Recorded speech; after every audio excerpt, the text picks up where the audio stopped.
আজ থেকে শুরু হয়ে যাচ্ছে আমাদের স্পোকেন ক্লাসের মেইন টপিক, ঠিক আছে? তো আর বেশি কথা না বলে শুরু করে দিচ্ছি। I am your Pradyumna sir and today I will teach you the basic it's verb. হ্যাঁ, আজকে আমি তোমাদেরকে যেটা শেখাবো এটা হচ্ছে ভার্ব। ওকে, সো ভার্ব হচ্ছে এমন একটা পার্ট ইন ইংলিশের, মানে ভার্বকে বলা হয় ইংরেজির প্রাণ। মানে আমাদের যে শরীর বডিতে যদি প্রাণ না থাকে তো কি আমাদের শরীর মানে থাকার কোনো মানে আছে? না। ঠিক ইংরেজিতে যদি ভার্ব না থাকে তো ইংরেজির কোনো মিনিং হয় না। হ্যাঁ, আরেকটা কথা মনে রেখো যে ভার্ব ছাড়া ইংলিশে কোনো সেন্টেন্স তৈরি করা যায় না, ঠিক আছে? যে কোনো সেন্টেন্সে ভার্ব থাকবেই থাকবে, ঠিক আছে? তো ভার্বের নিয়ম জানা, ভার্বের চেঞ্জিং জানাটা তোমাদের অনেক অনেক দরকার আছে, ঠিক আছে? সো লেটস স্টার্ট ইট, শুরু করছি। তো প্রথমে বলি ভার্ব অনেক বড় একটা টপিক আসলে। ইনফিনিটিভ ভার্ব, নন ইনফিনিটিভ ভার্ব, জিরান, মডেল, প্রাইমারি, অত কিছু আমরা এখন আর শিখবো না। আমরা এইটুকুই শিখবো যতটুকু আমাদের স্পোকেন ইংলিশে জানার দরকার, ঠিক আছে? ওকে, সো ভার্ব এর বাংলা হচ্ছে, বাংলা মিনিং বলা হয় ক্রিয়া। হ্যাঁ, ক্রিয়া বা কাজ। হ্যাঁ, ক্রিয়া বা কাজ বলে, ঠিক আছে? ভার্বের যেটা অর্থ আর কি। হ্যাঁ, তো অনেক ভার্ব আছে, বললাম action verb, week verb, strong verb, ওগুলো আমরা কথা বলছি না। আমরা জাস্ট আজকে শিখবো যে ভার্বের যে বেসিক আইডিয়া। ওকে, আচ্ছা, তো মনে রেখো তোমরা ভার্বের সাধারণত তিনটি রূপ থাকে। কয়টি রূপ থাকে? তিনটি, ঠিক আছে? তো ভার্বের যে তিনটি রূপ থাকে আমি এখানে লিখে বলে দেখাই, যেটাকে বলা হয় ইংলিশে যে মেইন ভার্ব, হ্যাঁ, বা বেস ভার্ব। আচ্ছা, আমি লিখি মেইন ভার্ব, মেইন ভার্ব। ওকে, এই যে আমি দাগ দিচ্ছি, দেখো মেইন ভার্ব। ওকে, তারপর হচ্ছে পাস্ট ফর্ম। Past form. আর তারপর হচ্ছে past participle, past participle, past participle, ঠিক আছে? তো এই যে ভার্বের প্রথম সাধারণত ভার্ব ধরো তিন প্রকার ভাগ করা হয়েছে, verb, main verb, past form এবং পাস্ট পার্টিসিপল, ঠিক আছে? আমি একটা এক্সাম্পল দেখাচ্ছি, তোমরা দেখলেই বুঝতে পারবে। তো এই যে এক্সাম্পলটা আমি লিখি,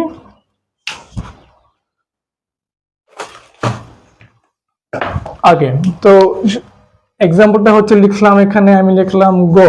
হ্যাঁ, গো অর্থ হচ্ছে কি? যাওয়া। গো অর্থ হচ্ছে যাওয়া।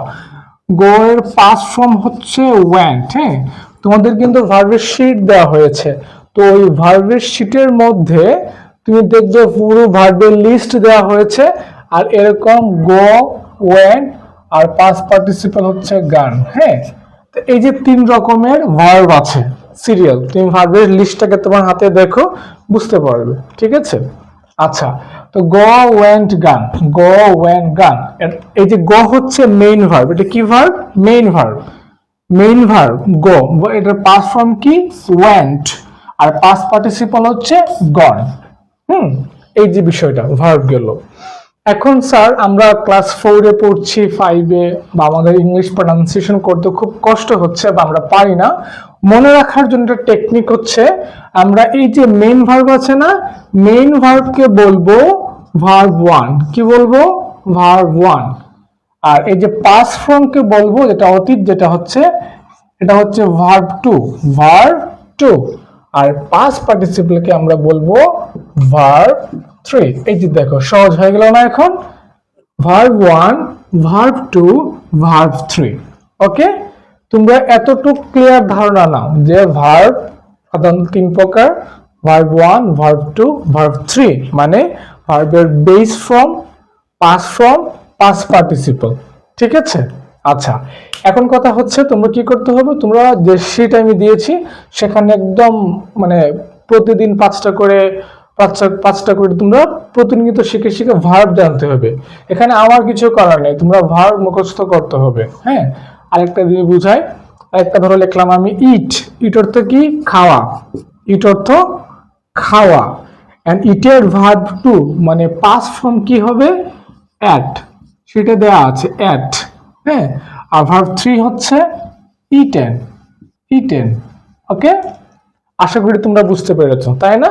এই হচ্ছে ভার্বের বিষয়টা। আচ্ছা, এখন আমরা শুরু করে দিচ্ছি মেইন টপিকটা। হ্যাঁ, তোমরা প্লিজ খাতা কলম নিয়ে একটু ইয়ে করবো, আমার সাথে তোমরা লিখে লিখে প্র্যাকটিস করো, তো ক্লিয়ার হবে। ঠিক আছে? আচ্ছা, ধন্যবাদ ধন্যবাদ। আচ্ছা, এটা শিখেছি আমরা। এখন তোমাদেরকে কি শেখাবো? এখন তোমাদেরকে শেখাবো যে ভার্ব 1 দিয়ে, কি দিয়ে? ভার্ব 1 দিয়ে কিভাবে সেন্টেন্স গঠন করতে হবে, ভার্ব 1। ঠিক আছে? তো তোমরা প্লিজ আমার খাতা, মানে তোমার খাতায় লিখো যেভাবে আমি লিখছি এবং শোনো। ঠিক আছে? তো প্রথমত হচ্ছে সাবজেক্ট। কি হচ্ছে? Subject, subject. হ্যাঁ স্যার, সাবজেক্ট কি? সাবজেক্ট কি? এটা সাবজেক্ট কর্তা বুঝায়, তো অনেক বিষয় আছে। তোমরা এটুকু মনে রাখো যে একটা সেন্টেন্সের শুরুতে সাবজেক্ট ব্যবহার হয়ে থাকে। ঠিক আছে? আচ্ছা, আমি কয়েকটা সাবজেক্ট লিখি, তোমরা এটা খুব জানো আশা করি। আমি লিখেছি আই। আই অর্থ আমি, আই অর্থ আমি। ইউ, হ্যাঁ, তারপরে হচ্ছে ইউ, ইউ অর্থ তুমি। তারপর উই, উই অর্থ আমরা, আমরা। ঠিক আছে? আচ্ছা, দে, দে অর্থ হচ্ছে তারা। এই যে দেখো, আশা করি তোমরা এগুলো আগে থেকে জানো। আই অর্থ আমি, ইউ অর্থ তুমি, উই অর্থ আমরা, দে অর্থ তার। ঠিক আছে? তো এই হলো আমার সাবজেক্ট। আমরা এখানে এখন ভার্ব 1 লিখবো। কি লিখবো? ভার্ব 1। ঠিক আছে? আমরা কিছু ভার্ব 1 লিখি এখানে। আমরা এখানে ভার্ব 1 লিখতে পারি হচ্ছে, প্রথমে লিখলাম গো। গো অর্থ কি? যাওয়া। গো অর্থ হচ্ছে যাওয়া। ঠিক আছে? তারপরে প্লে, প্লে অর্থ কি? খেলা। প্লে অর্থ হচ্ছে খেলা। রাইট, WRIT, রাইট অর্থ লেখা। রাইট অর্থ হচ্ছে লেখা। ঠিক আছে? তারপর sleep, SEEP, sleep, SLEEP, sleep অর্থ ঘুমানো। ঠিক আছে? ঘুমানো। আচ্ছা, তারপরে হচ্ছে ইট, ইট অর্থ খাওয়া। ওকে, ঠিক আছে? ইট অর্থ হচ্ছে খাওয়া। ক্লিয়ার? ওকে। আচ্ছা, এখন আমরা দে নিচে টান দিব এভাবে, আর আমরা এখানে লিখবো হচ্ছে হি, শি, হি, শি। হ্যাঁ, কারণ নাম লিখতে পারি আমরা মিনা, রাজু। ঠিক আছে? ছেলেটি the boy, the boy, the girl. ঠিক আছে? এই যে দেখাচ্ছে কি নিচ থেকে? হ্যাঁ, দেখাচ্ছে দেখাচ্ছে। গুড। Okay, the girl. হ্যাঁ, আচ্ছা, তারপর আমরা লিখতে পারি মাই ফ্রেন্ড, মাই ফ্রেন্ড মানে আমার বন্ধু। ওকে, আচ্ছা, এখন দেখো একবার আমরা সিম্পলি সেন্টেন্স তৈরি করব। আমরা একটা সাবজেক্ট বলবো আর একটা ভার্ব 1 বলবো। যেমন আই গো, আমি যাই। ঠিক আছে? এই যে দেখো, আই গো বাংলা হচ্ছে আমি যাই। কি হবে? আমি যাই, আমি যাই। সিম্পল। আই প্লে, আমি খেলি। অনেকে আছে বাংলাতে ভুল করে, বাংলা ভুল করবে না। আই প্লে বাংলা হচ্ছে আমি খেলি। হ্যাঁ, আই প্লে, আমি খেলি। ওকে, আমি খেলি, আমি খেলি। তারপর ইউ দিয়ে আমরা করতে পারি না, যে you write, you write Bangla কি হবে? তুমি লিখো। ইউ রাইট, তুমি লিখো, তুমি লিখো, তুমি লিখো। ঠিক আছে? এই যে সিম্পলি। আশা করি তোমরা বুঝতে পারছো এভাবে করে সেন্টেন্স বানাবে। ওকে, আচ্ছা, এখন দেখো একটা ব্যবহার আছে, যখন আমরা এই সাবজেক্ট গুলো ব্যবহার করব, he, she, Mina, Raju, the boy, the girl, my friend. ঠিক আছে? তো আচ্ছা, এটা তোমরা জানো আশা করি, তবু আমি আরেকবার বলে দিচ্ছি। হি অর্থ সে, শি অর্থ সে, ঠিক আছে, কিন্তু হি ব্যবহার হয় কাদের ক্ষেত্রে? ছেলেদের। হ্যাঁ, আমি লিখে দিচ্ছি ছেলেদের বেলায়, ছেলে। আর শি কাদেরকে বোঝায়? মেয়েদের, মেয়ে। ওকে, এইটুকু। ওকে, আচ্ছা, এখন তোমাদেরকে যেটা বুঝতে হবে, দেখো যখন আমরা এই সাবজেক্টগুলো বলবো, এগুলো না, আই, ইউ, উই, দে, এগুলো না, আমরা যখন এই সাবজেক্টটা বলবো, হি, সি, মিনা, রাজু, এগুলো, তখন আমরা কি করব? তখন হচ্ছে আমরা ভার্বের সাথে এস অথবা ইয়েস করতে হবে। আবারও বলছি, মনে রাখো, খুব ইম্পর্টেন্ট একটা বিষয়। আসলে এটা নিয়মটা হচ্ছে, যখন subject third person singular number হয়, তখন ভার্বের সাথে এস বা ইয়েস যুক্ত করতে হয়। তো এখন তোমাদের দরকার নেই যে স্যার আমাদেরকে পার্সন শেখান, আমাদেরকে নাম্বার শেখান, আমাদেরকে এগুলো শেখান, না, দরকার নেই। একটু মুখস্থ রাখো যে এই সাবজেক্টগুলোর পরে হচ্ছে আমরা এস ইয়েস করব, ঠিক আছে? এইটুকু যথেষ্ট। তোমাদেরকে সামনে আমি তো পড়াবো, আমি যতদিন মানে আমি আছি, তুমি ইংলিশে দুর্বল হবে না, ঠিক আছে? যখন সময় আসবে, তুমি যখন ক্লাস 6-7-এ যাবে, তোমাকে আমি এগুলো শেখাবো, গ্রামারও পড়াবো, ঠিক আছে? ওকে, আচ্ছা, এখানে একটা প্রশ্ন থাকে, স্যার এস কখন, ইয়েস কখন, তাই না? আচ্ছা, আমরা সেন্টেন্স বানাই। আমরা এখান থেকে নিলাম হি, আমি নিলাম হি, একটা ভার্ব নিলাম হি প্লে, হি